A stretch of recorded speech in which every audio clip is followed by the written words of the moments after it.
We are live.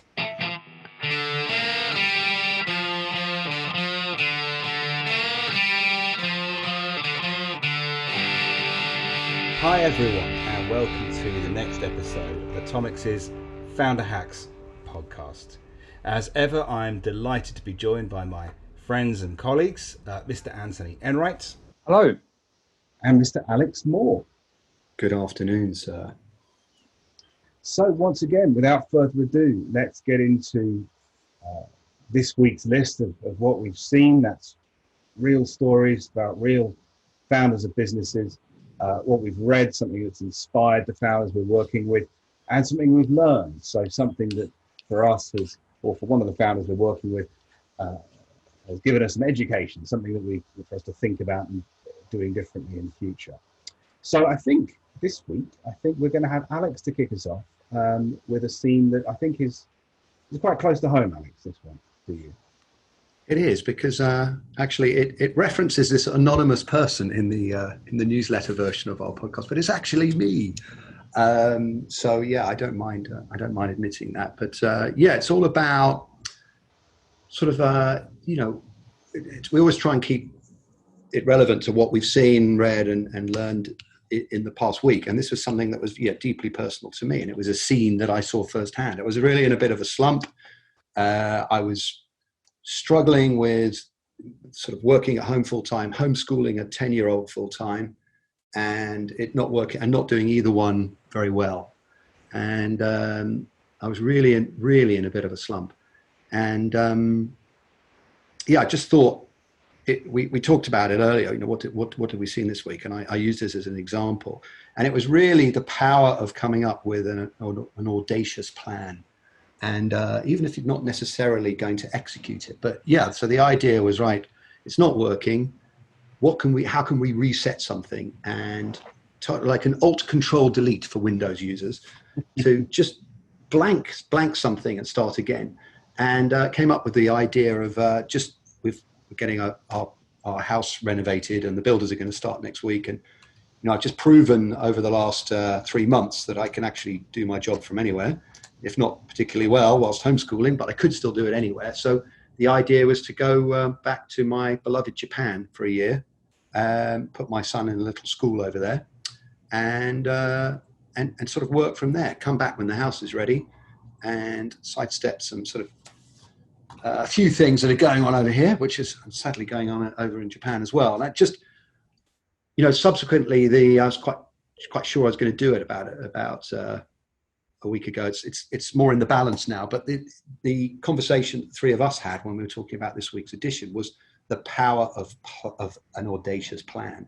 And what it did for me was this sort of slightly mad idea, which my wife bought into, by the way, which was quite good, was how it reset me and got me moving again. And I almost, I'm so grateful to conversations I had with nearest and dearest during these sort of dark moments of how am I going to fix this? And what it's done for my frame of mind, it's just got me back in the saddle and feeling very positive again. Have you guys have seen a bit of a change in my mood, I think. So Alex, what I'm really keen to hear about there is what did you think about the process that allowed you to sort of reset and feel markedly different about it afterwards? So the thought process, or the series of events that led to that? The thought process in actually putting a plan down, because what I heard was that you've put a plan down, and actually it doesn't sound like you're going to execute that plan now, but you feel different having put that plan to paper. So I'm just intrigued to understand what is it of that process of putting it in paper. Well, I think you use this. Good question, by the way. You use this expression a lot, stucks, and where are you stuck? And I felt like I was completely stuck. So I think the process was, I think for me, first part of fixing a problem is admitting that you have one. I didn't think this thing had consumed me as much as it did, but it did. And then I identified that I had a problem, and that was the process. And I did that through discussion with some people who are very special to me in my heart, and by letting that out and articulating it even to others, it was sort of to myself, that was the process. And as soon as I admitted there was a problem, Then I thought, I've got to do something. And then that was the reset moment to come up with something completely different to fix it. And that gave me a feeling that there was a solution to something that I felt had no solution. I didn't even realize it was this sort of, I felt like I kept using the expression checkmate. I was in this checkmate position. And I kind of turned the board upside down. And that's the thing that re-energized me and made me look at things differently again, and got my self-belief back, my mojo, and my optimism, which is, I'm usually a very optimistic person, so it was quite shocking that I'd lost it for a while. So it's almost that process of acknowledging, Yes. and then allowing yourself to take control again, seeing that you can take control, that you're not in checkmate, you're actually maybe only in check, and you can make that move. Yeah, I think there's a great line. That acknowledgement is a very key point. I think I saw Conor McGregor. I love when Conor McGregor comes out with stuff. Ben, have you heard of him? I don't think so. Conor McGregor. I bet Anthony has. He's a Irish fighter. He's quite a character. He wears nice suits. He's very funny. He says, acknowledge, adapt, and overcome. That's his thing. I think he nicked it off someone, but so many quotes are nicked off people, and often attributed to the wrong people anyway. But I think that acknowledge, adapt, overcome was a very key point for me in that process of, shit, I've got a problem.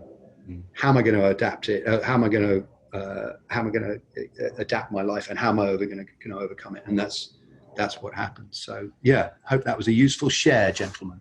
It was, absolutely. I mean, what resonated with me hugely is I've met lots of founders who are in similar emotional conditions with their business at various points. I think anybody who founds and starts a business, I think will face those moments, won't they, of feeling completely fenced in, feeling like there is no move, feeling like they're stuck and paralyzed. And what I thought was wonderful about your story, Alex, and particularly being so open with us about the emotions that drove it, was it so practical, right? And anyone can do it.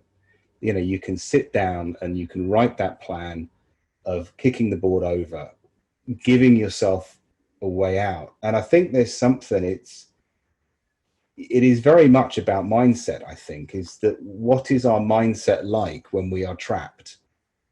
How do our brains work when we feel trapped?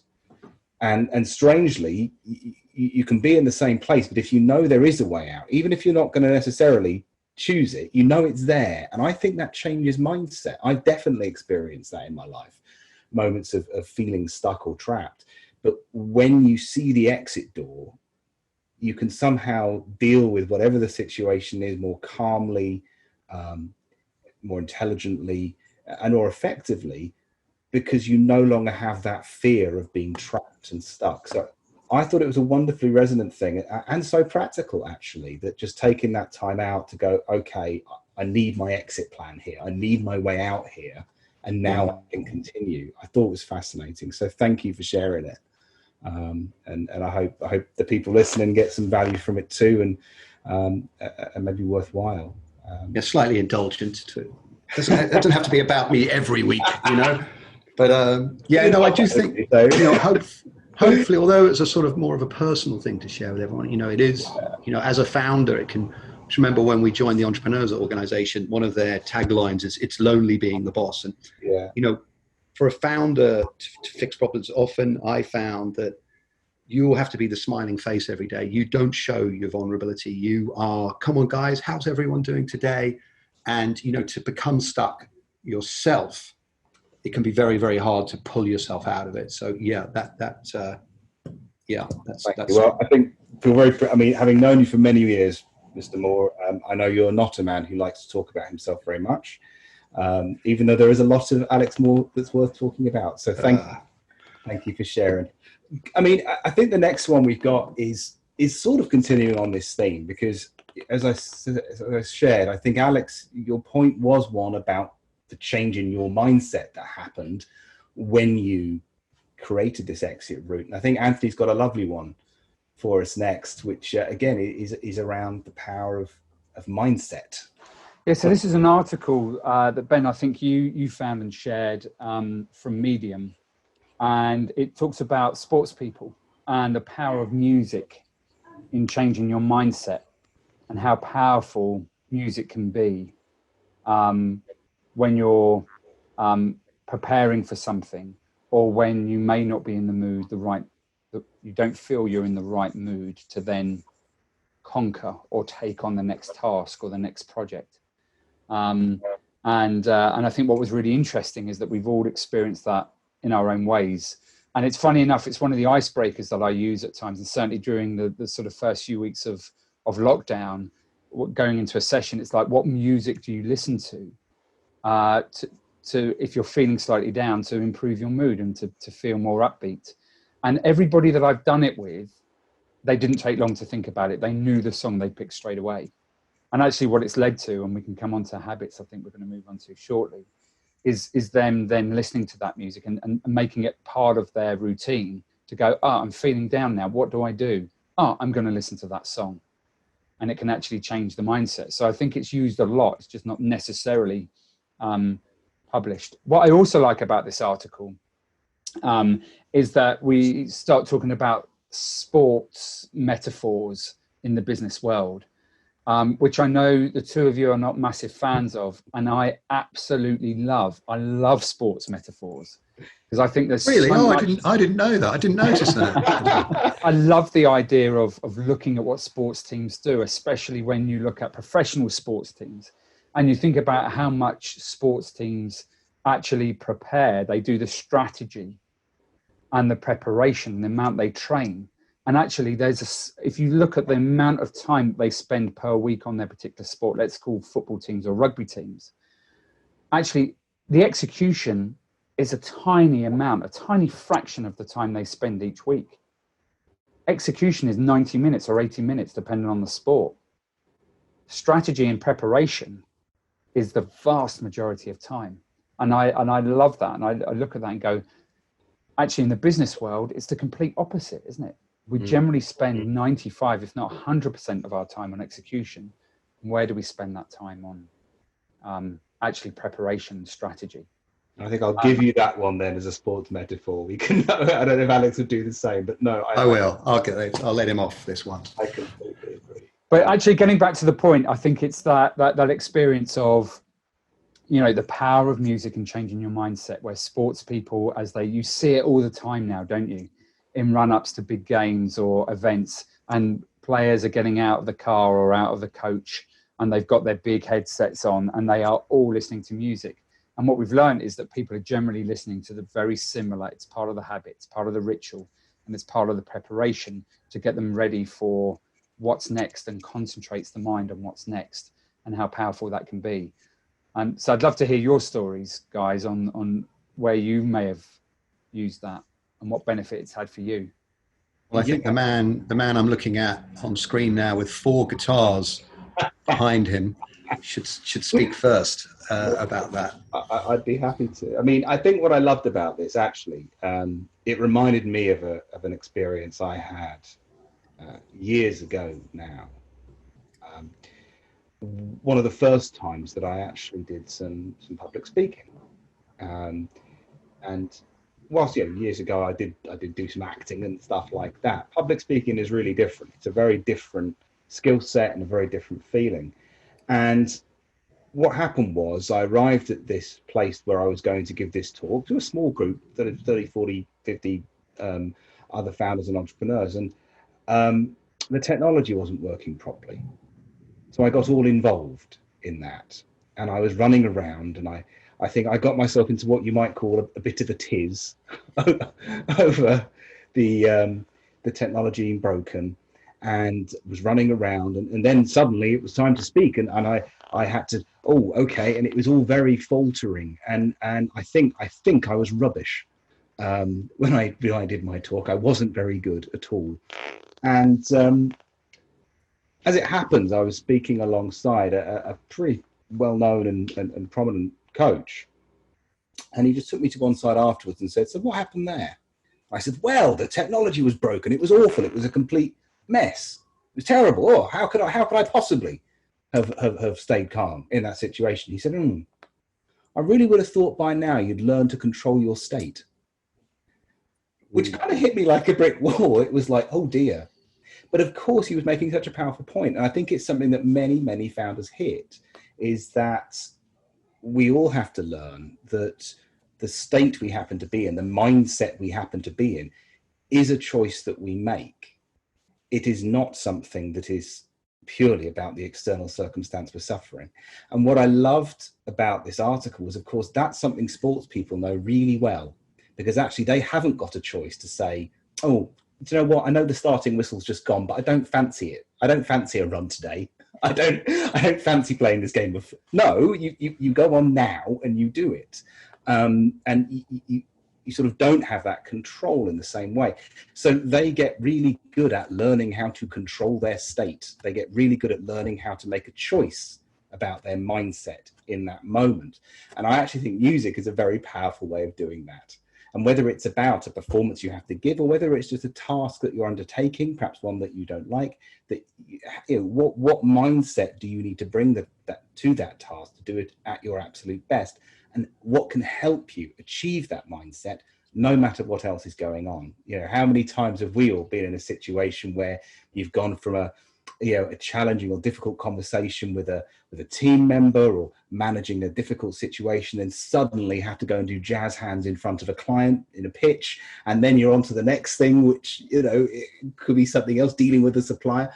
All of those need different mindsets to do well. And what tools do you have at your disposal to make those context switches between them? So I thought incredibly powerful. I love music. I'm a bit of a muso, so I love the fact that music speaks at an emotional level and engages at an emotional level, and can actually be a very powerful tool to help you choose what mindset you're going to bring to bear, instead of it just being an accident.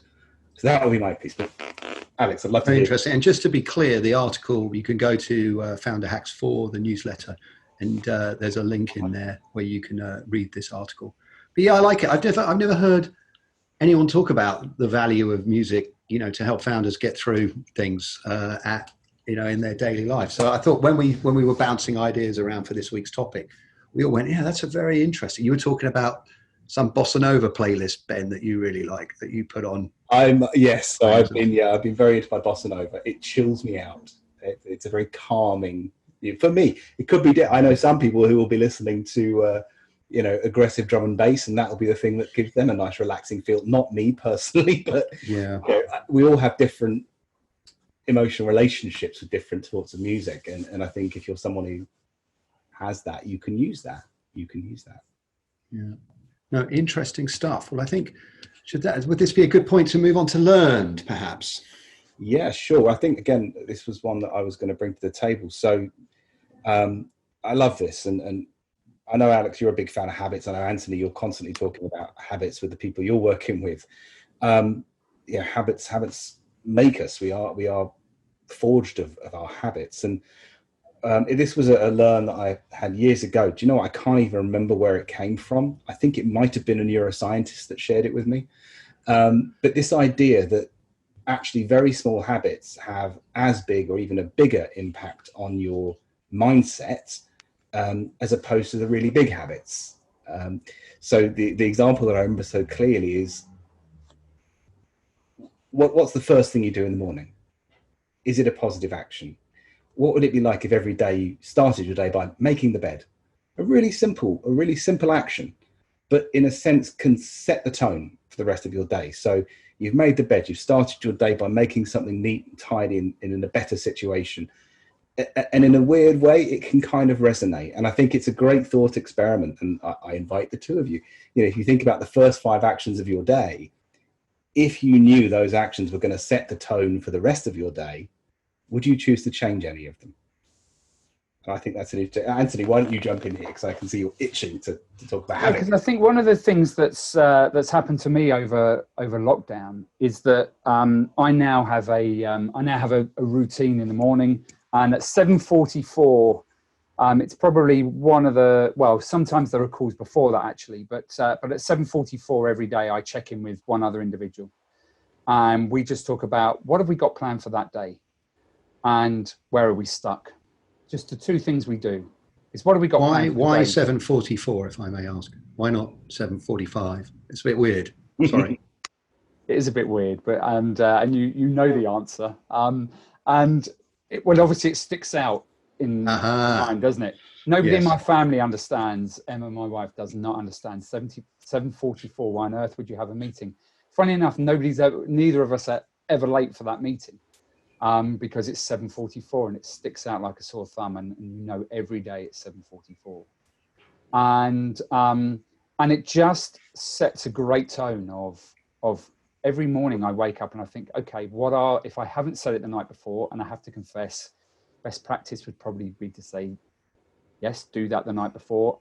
It doesn't work for me. So in the morning, I tend to wake up and I go, right, what have I got to get done today? Amongst everything else that needs to be done, but what are the key things that I must have finished today having completed that are going to move the needle for me, or maybe improve my mental health, because I've actually got things that are playing on my mind and are burdening me. So I actually get them done. And that's a really positive step for me in the morning. And to be able to talk to somebody about, just where you're stuck. So Ben, I think yours is making the bed, mine is doing that. And I think it just sets that habit of getting you in the right mental state to cope with the day. Alex, what's your routine? Okay, I mean, I'm a big fan of habits too, and I like the power of habits to compound, to build up. So yes, I like what Ben talks about, the habit to set your day in the right direction, give you you make something tidy that's a bit chaotic, and it sets you on the right path. I'm into the how good habits can build over time exponentially.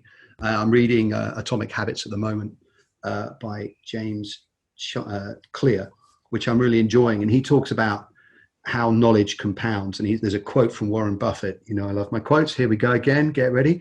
Warren Buffett says, that's how knowledge works. It builds up like compound interest. So by doing this one thing every day, maybe, just filling your head with knowledge or learning something or spending some time every day, just doing that 1% every day, 1%. I've known a little bit more about this after 1%.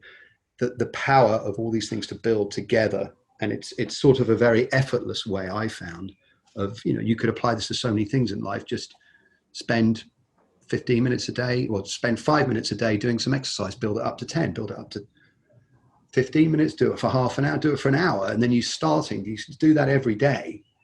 You could really achieve some fantastic results. And I think you can apply that across all parts of your life. Knowledge, relationships compound. Negative, the other side of this is how negative thoughts can compound as well, the converse side of it. So being in control of these habits, good habits, getting rid of bad habits and building upon them is very powerful to me. And I'm really enjoying this book. I'm probably going to bore you about it. I'm only on chapter 1. I'm going to bore you both about it over the weeks to come as I'm reading it. But because that also reminds me, Alex, about the Mini Habits book by Stephen Guise. So for anybody who's struggling and hears you say about start with 5 minutes, and then build to 10 minutes. And actually Stephen Guise has a sort of almost an improvement in my view on that, about mini habits. And it's, how do you want to create a habit? How do you want to get into a good routine of doing something? And in his research, he says it takes 96 days to create a habit. Wow. And what tends to happen is that, especially when you think of January and people going to the gym, and they go to the gym for however many days in January and then a few days in February, and then by March it's done. It's generally because what we're looking to do there is use motivation in order to get us to go and continue to go. But because it takes 96 days in order to create a habit, it's very hard to keep your motivation up for that period of time. So what he talks about, instead of using motivation, is actually to use willpower. So if I said to you both now, touch your nose, which neither of you have done. There we go. You've now done it. How much did that take to touch your nose is the example he gives. It just used a small piece of willpower. So if you want to start running and you want to run, say your goal is to run 5K 3 times a week, which was my goal. His attitude would be, no, just trigger the willpower. So just say to yourself that every day you will put your trainers on.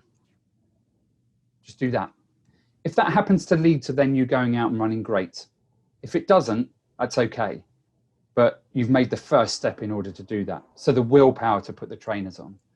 And his most famous one is the one press up challenge, 1 press up per day challenge. Just do 1 press up a day. And then if you do just 1 press up, great, tick. It's your habit, you've done it.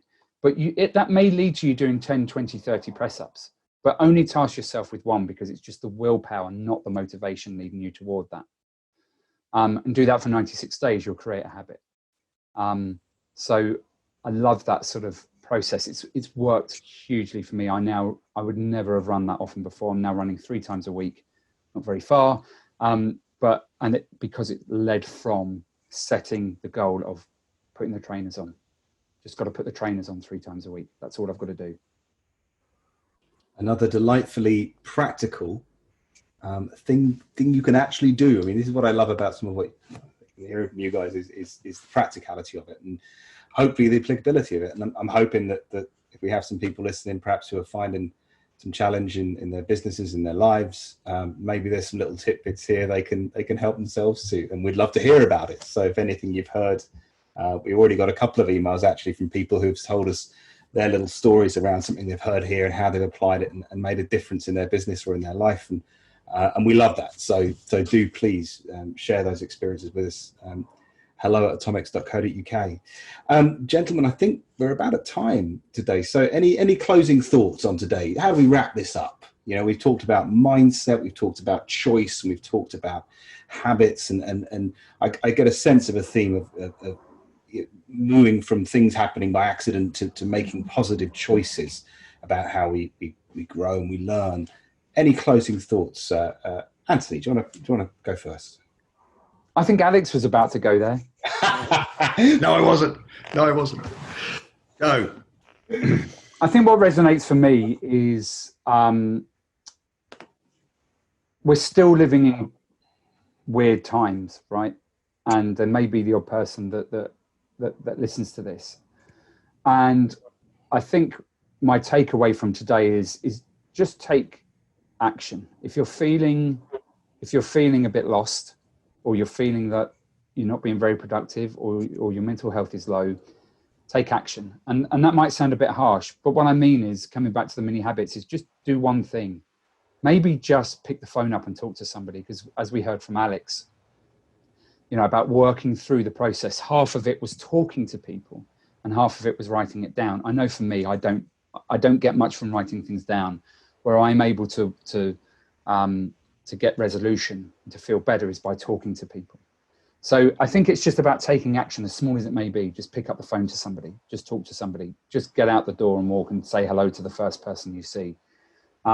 Just taking that tiny small action could lead to something at times life-changing, but in the moment, just to change your mood, or maybe just put that song on. Very cool. Mr. Moore, any closing thoughts? Yeah, it's really building on from that. It's the dangers of inaction. It's a danger of analysis paralysis. That's what I'm taking out of today. It's that, it's even if you don't end up taking or doing the thing, making a decision to change your environment, to do something, that first step, that putting on the trainers, or that getting out the door and putting on your favorite track, doing something. And, the dangers of indecision. Thanks, Alex. No, I absolutely agree. What we've all experienced, I think, is that we will face these moments in our business and our lives of stuckness, and there is something about how we recognize them, and then how we do something about them. And I think accessing the sort of support we've had, which has been each other and many others, just so you always have access to that smorgasbord of little things you can pick from, that you can try, and then you start to move again, and you can progress and get out of that stuck or trapped feeling. Guys, thank you so much. I think we're about at time, so I hope that's been some useful insight. As I say, it's collected and curated by the three of us, from the founders that we work with, and from our own lives and experiences too. So Thank you very much for listening. Goodbye from Alex. Right. Next time. Sounds like University Challenge, doesn't it? Goodbye. And from me, I've been Ben Thomas. We're Atomics. And thank you very much indeed for listening. See you soon.